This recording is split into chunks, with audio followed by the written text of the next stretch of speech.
Hello, thank you so much for joining Visibility Unlimited Spotlight, our video version, or if you're listening on the podcast, Visibility Unlimited. So excited to have the three guests I have with me this evening. Each of them are just very special to me, who they are, what they do, and just their spirit overall. Our topic is going to be, what does accessibility mean to you?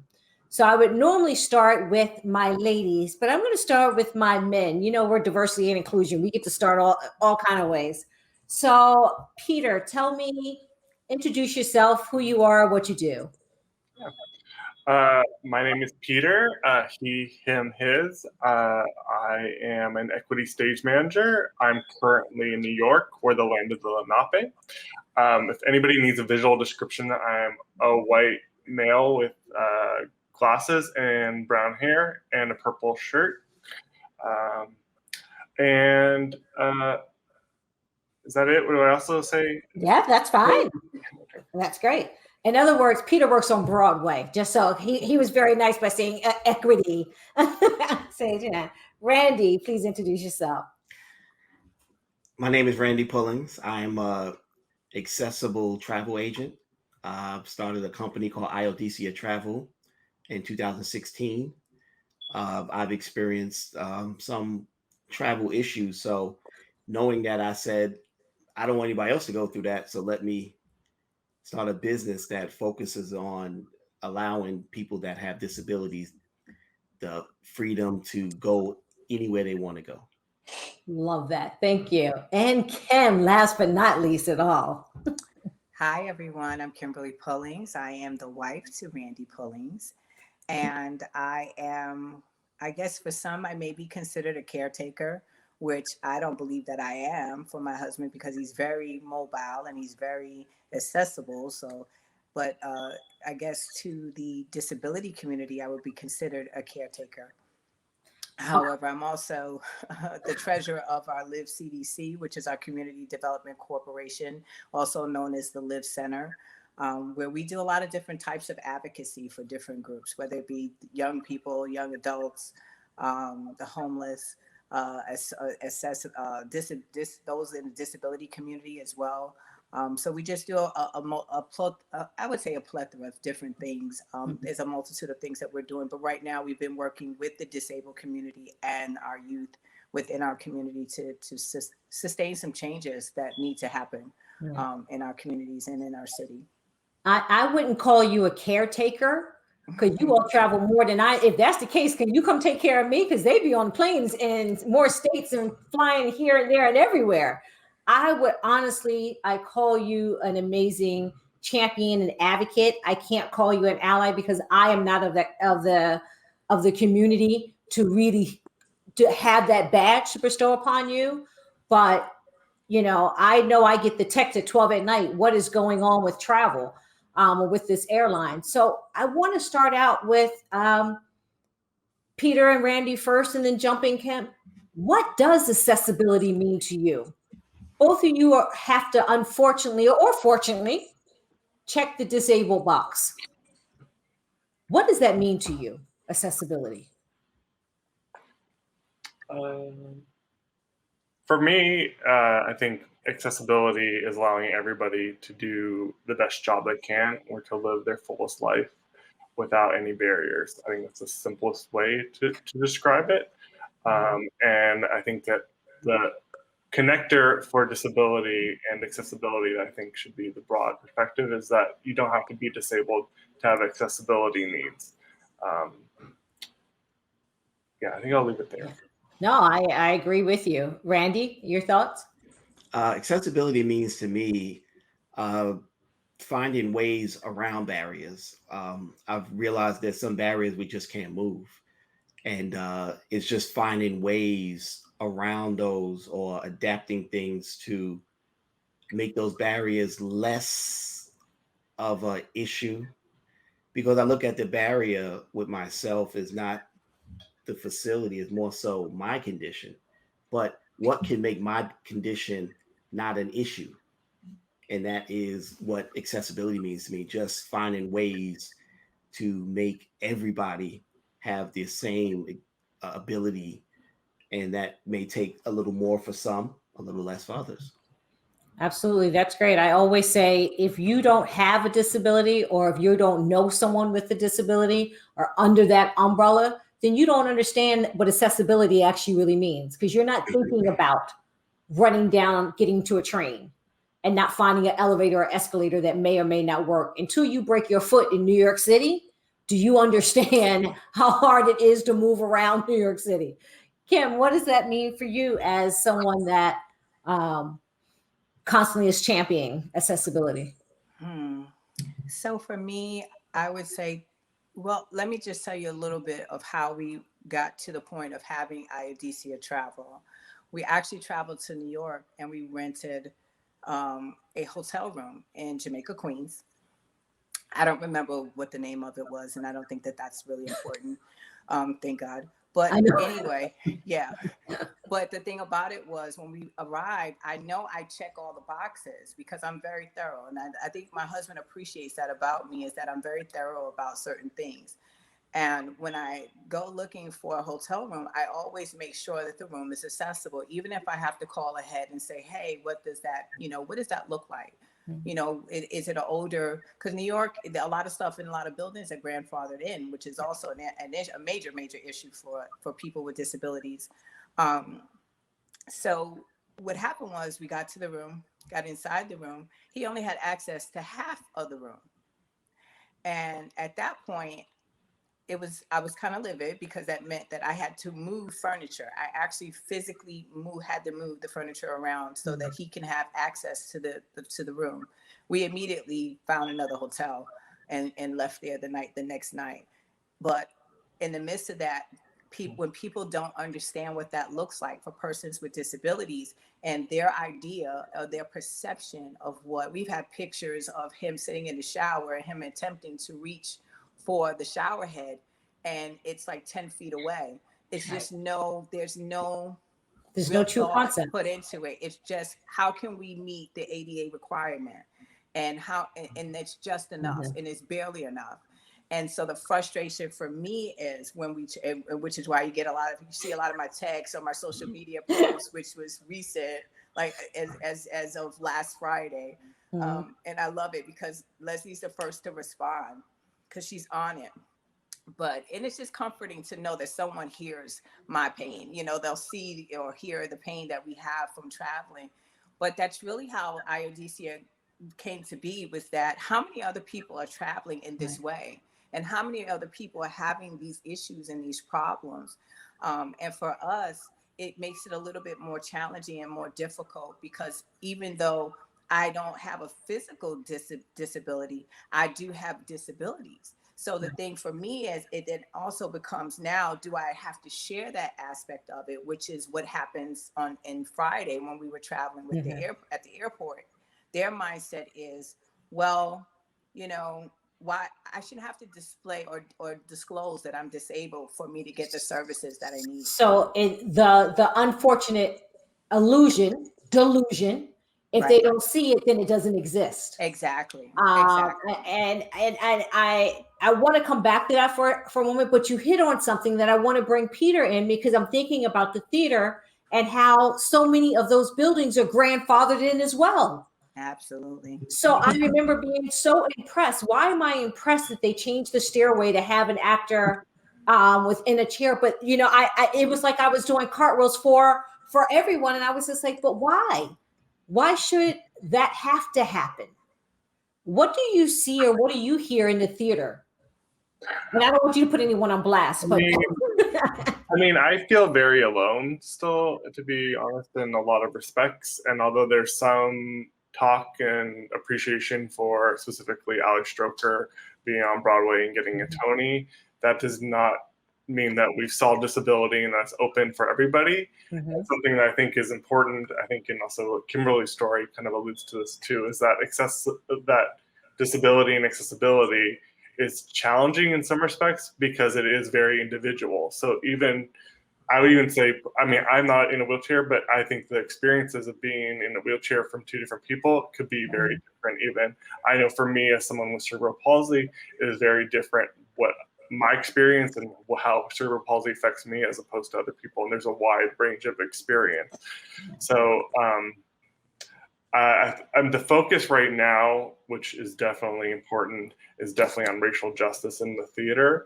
But as I just found, like most recently, being part of the March on Broadway, there was even reminded, like, oh, we forgot to talk about disability and the deaf community, and so they even said that.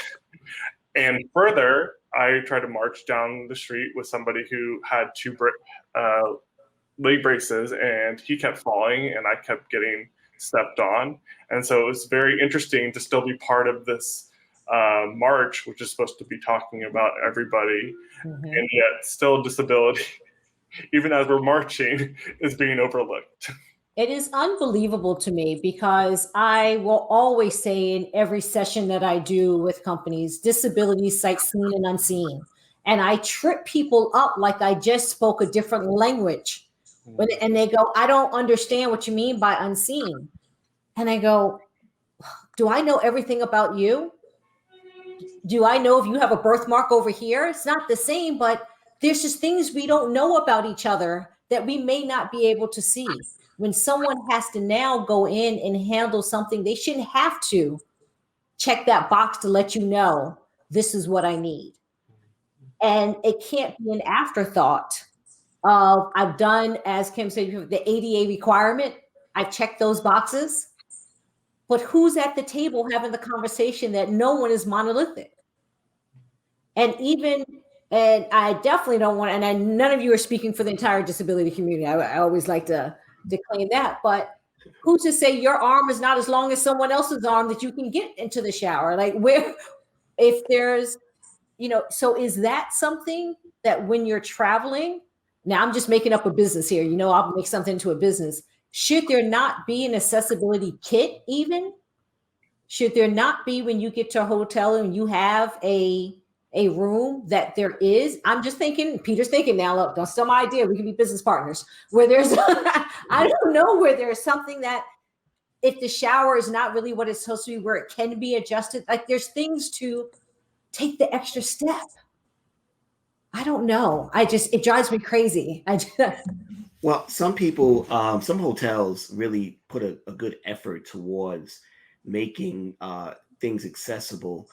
I find myself leaning towards certain franchises because of that. Would you like to share those?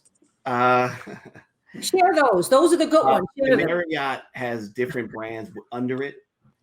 And some of them, I don't know if it's the Fairfield or the Spring Hill. One of them, I've noticed that every time I've stayed at one, they have two sets of disability rooms. One is for hearing and sight, and another one is for physical disabilities, because they're very different. Somebody who can't see or can't hear has very different needs than I do. And you don't want them to take a room away from somebody like me, and I don't want to take a room away from somebody like them. So, they really did the extra step where a lot of people just be like, hey, the ADA says 1, 2, and 3. I'm doing 1, 2, and 3, and I'm done.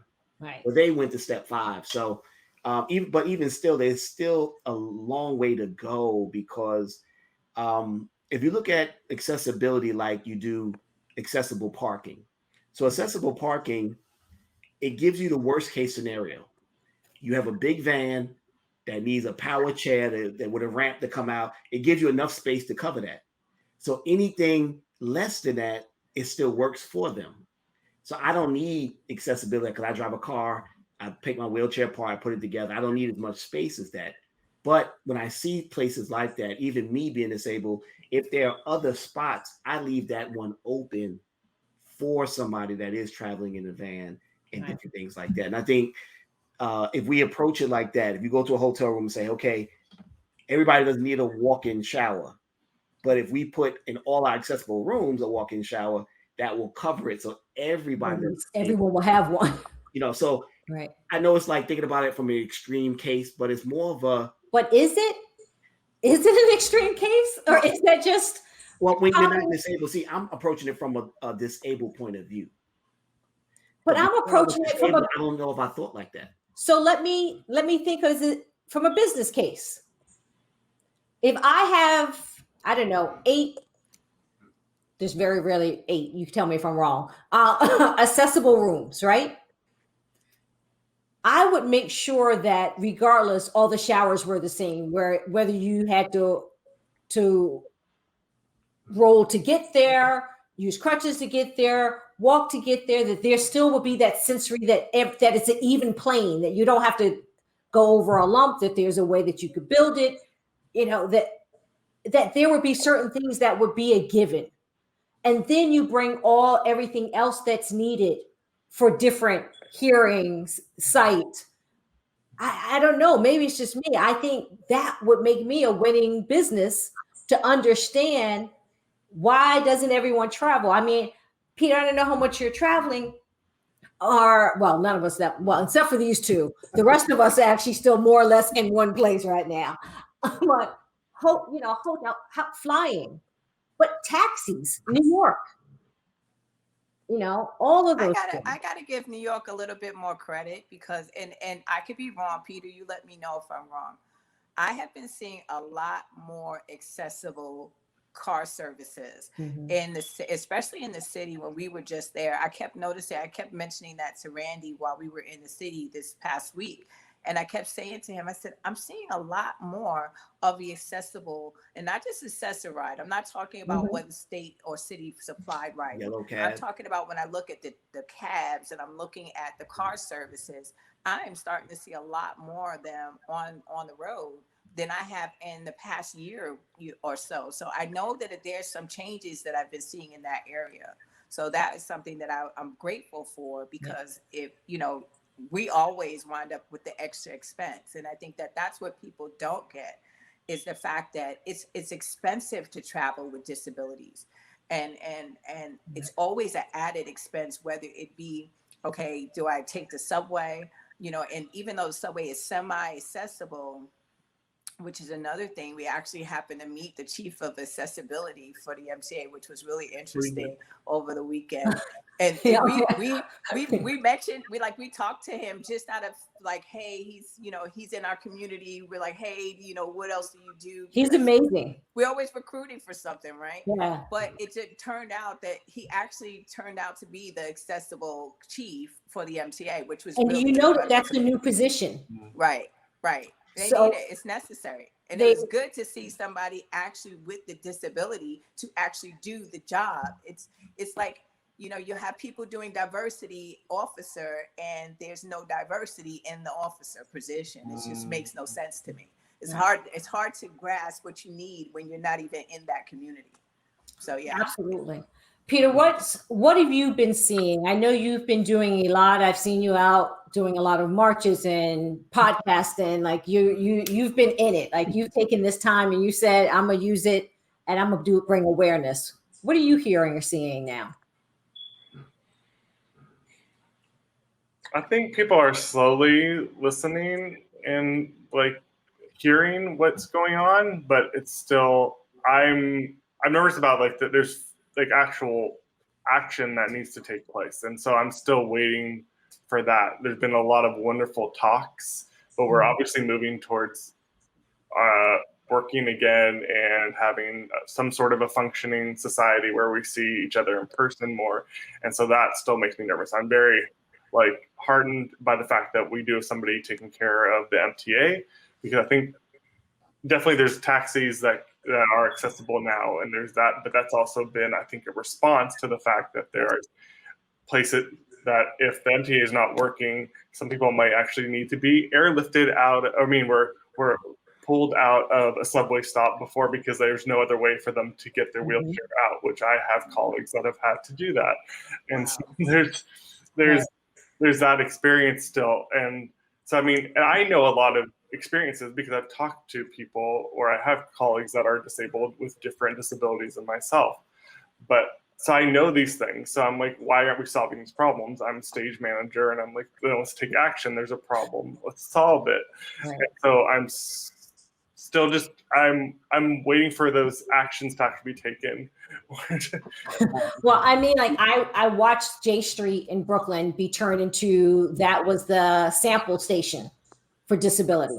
And at that same time, I was speaking with the department here, New York, of disabilities. And I'm always watching, I'm always paying attention, and signs and this and the other. And they're just like, who's in your family that is disabled? Like something, like what is happening? I'm like, no one.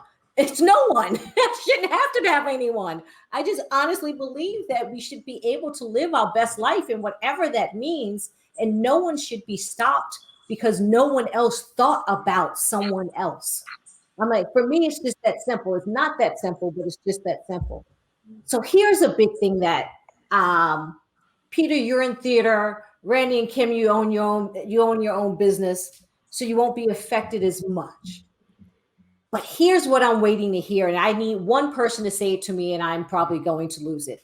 There can be zero excuse why anyone can't work from home now, because when companies, their thing was, oh, well, people can't work remote. I can't hire someone with a disability because I need them in the office. Well, it's been made clear that we all can work from home, depending on, clearly there's jobs that you can't do from home, but that we've been able to figure this out in the last year. And so now I'm waiting to see, hopefully not the fallout of why those with disabilities, everybody cannot work, can't be hired. I'm waiting for this excuse. Yeah. Well, there's like a sentiment around the people, I think from some of the other disabled folks that I've heard, and well as myself, is that there's an untapped resource in disabled voices. Like, we actually have the answers to solve all the problems. We are the magical beings that have watched everybody make a mess and a fool of themselves. And if you actually take a moment and listen to all the systems and things that I see, or that my other friends see, that we actually can bring something to the table. It's not about just like doing us a favor by hiring us. You're actually doing yourself a favor by hiring the diverse team of different abilities. And so I think that's sort of the conversation that needs to be had. Like, we've seen that you can actually make things work in a different way over this last year, and that there's a way to do it. And so that's what should be said. Work with the team and see what they can do, and hold them up so they can do the best job that they can. You know what's crazy too? When you really think about how things are designed, how things are built, how things are moved, it's really built around ADA requirements. That's the crazy part. That has to be thought of in plan one. Everything's built around that. Yet, once that box is checked, it feels that there's not a lot of thought that goes beyond that. So it really is having the conversation of having the right people in the room, and what this means to actually, accessibility doesn't only mean movement, it means access. Right. I agree. I definitely agree. I agree that when they look at, first of all, I guess there is this perception, like we've had that conversation before, that people will see Randy, and I'm sure Peter may have experienced some of that as well, but a person in a wheelchair or someone to come up and start speaking to them, but they start speaking to them and they're yelling. And the first thing I go, or they'll just talk to me, but they won't speak to him. And I'm like, okay, you know that he has a brain, like he can talk and he can hear you. Like his ears, there's nothing wrong with his hearing. It's just his legs, like, you know, and they kind of look and they're like, oh my God, I'm so sorry. So it's breaking that perception. It's breaking that mindset that a person with disabilities must have some other type of mental or cognitive problems or issues, and it's an assumption, I think, that we have. And I think that that's something that has to change. And I think that it has to start with our corporations. It has to start with businesses, and changing that mindset and having those conversations. And I think in getting to the place where there's there's no boundaries of having those conversations. I think sometimes, like my husband, with me, I'm more of a direct, to the point, straightforward, like, okay, we're just not doing this. And for him, he's more like, okay, now you're drawing attention. And if it draws too much attention, he's not comfortable sometimes.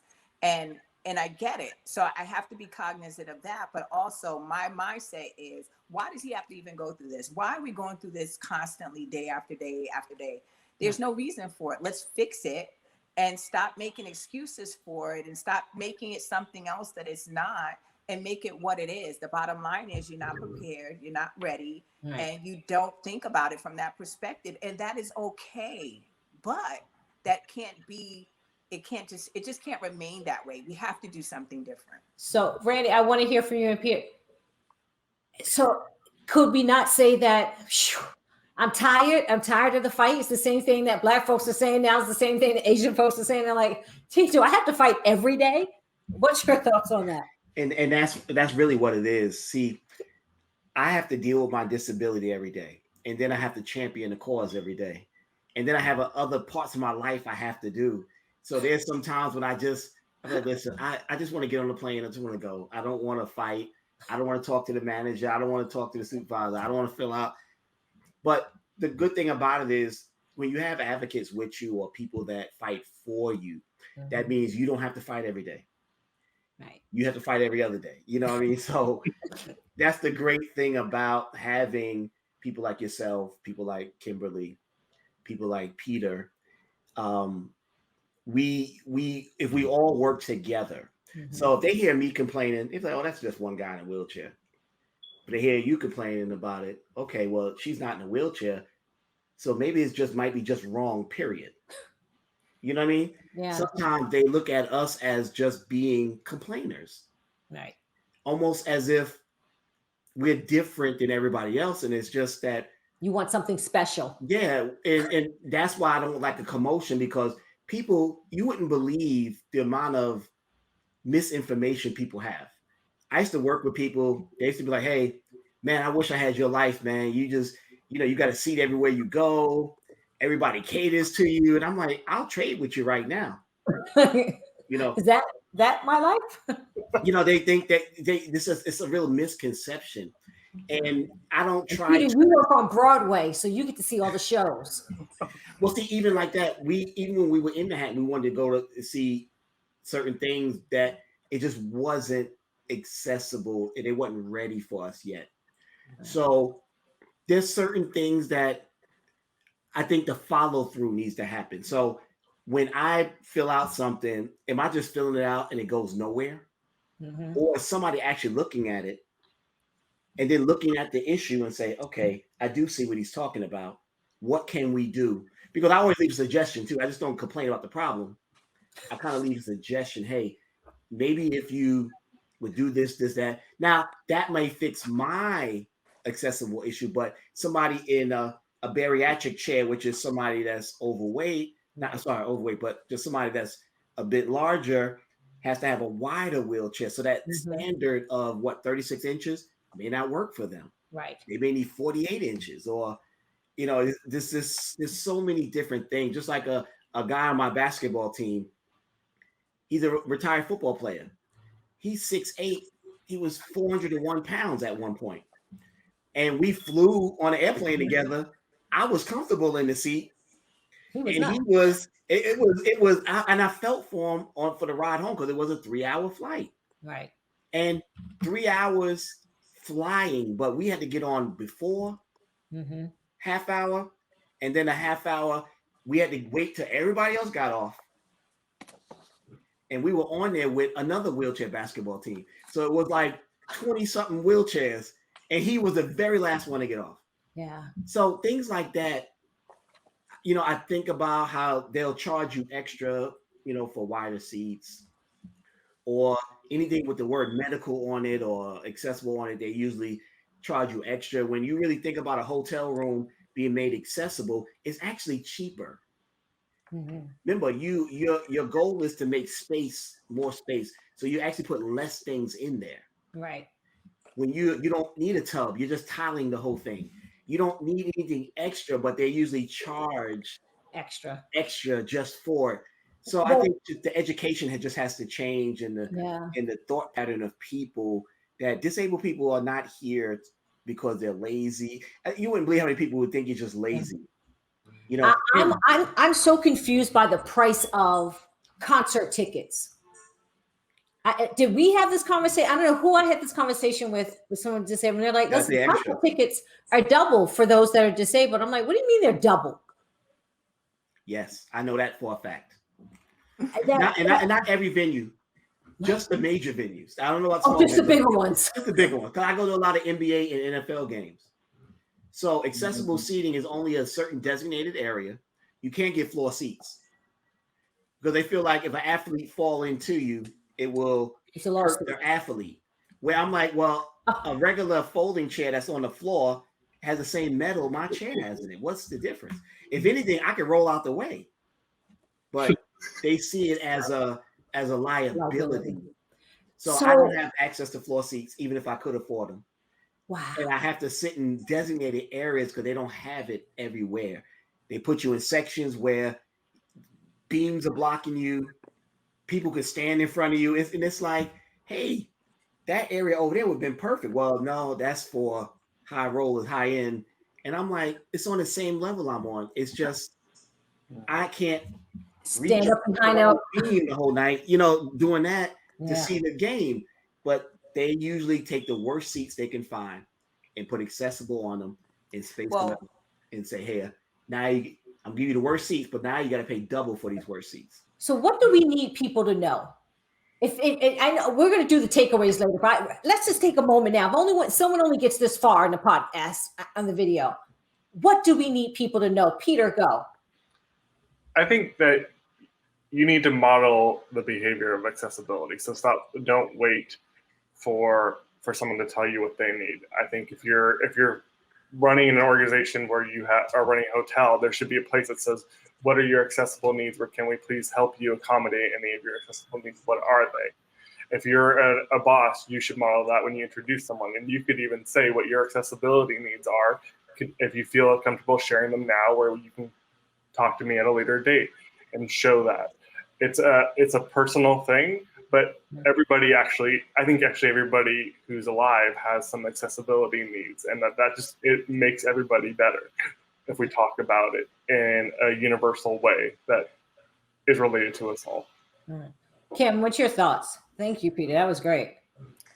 I agree with Peter. I really think that making sure that we address them ahead of time, or being willing to even hire consultants or think about it beforehand rather than after, because what it does is, one, it protects them from lawsuits. That's number one, because the main thing is we advocate for even businesses, because the first thing we do is we try to put businesses in a better position to understand why these are needed. Why is this so important? Why is a shower chair important? Why shouldn't you have one in your hotel? Like, just different things that we share with them to avoid having, because there's people out here that just automatically will sue you. And we're saying, hey, we're trying to help you avoid that by sharing this information with you, even though you violated some of our ADA requirements. But we want you to understand, and we teach and we advocate, as well as saying, hey, we will file complaints if necessary, but we prefer not to. And just looking at the numbers, I looked at even the numbers for airline travels for March 2021. They said they had 49 disability-related complaints. And I know that that's not a true number, because even knowing how my husband operates and how he moves and how he deals with situations, sometimes he's like, it's not even worth my time. Mm-hmm. And that is the thing that gets people, because if you constantly have to address it, you'll be addressing everything almost every single day. There's always something, and I think that that's not even, those numbers are very skewed, and there's a misconception that it's not a lot of it going on.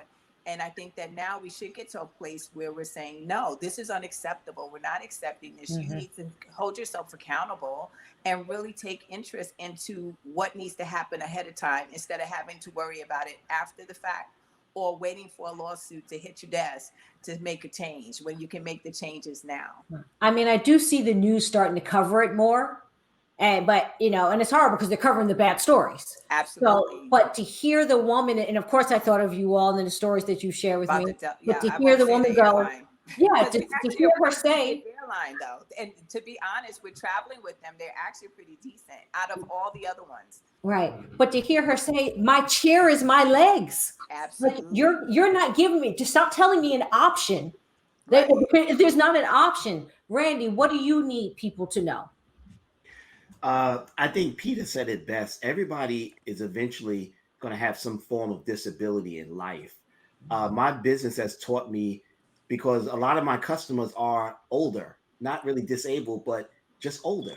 And older people move slower. They need more room and space. They need to grab onto things to sit up, stand up, and different things like that. And I realized that eventually, whether they need it now, they're going to need it later. So I tell people, when you do things for accessibility now, you're actually securing your future and securing your rights for the future. Because when you're 70, 80, or 90, don't you still want to be able to get around and move around and don't want to be limited to anything? That should be a time in your life when you are able to do much more leisure things than anything. So I just want people to just really think about, if it was you, what would you want? Make it personal. Think about, if you were in that condition, what would you need?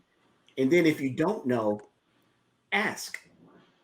People that are disabled are not mean and nasty. Just ask. Because we would rather you ask than to guess. I think that's what has come down to everything that we have had conversations about in this last year and a half. If you don't know about a culture, if you don't know about a person, you don't know about a disability, ask the question and educate yourself. Don't assume that you know better than the people that's living it every day. I think that's one of the biggest things. And here's what I say, Randy. I love what you said. You're going to build it for your future. I always say, build it for your parents' future today, for yours for tomorrow. Yes. Because that's when they make it personal. Because, we're still fly and we're still young and we're not getting there yet. I don't need to think about that. Keep living. But think about how many people are caretakers at this moment.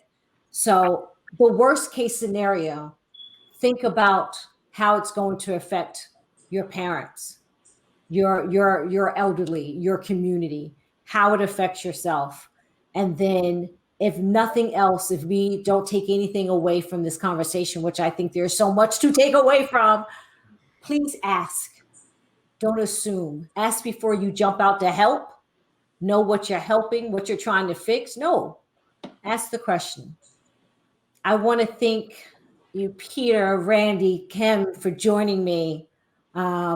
This is only part one. We have so much that we're going to keep speaking about. I would love to have you all come back at a later day and keep this conversation going, because I think this is the only way that people will start to pay attention, is if they start to hear it. So for all of you out there, I say thank you for joining, and keep remembering to expand beyond your current culture. Take care.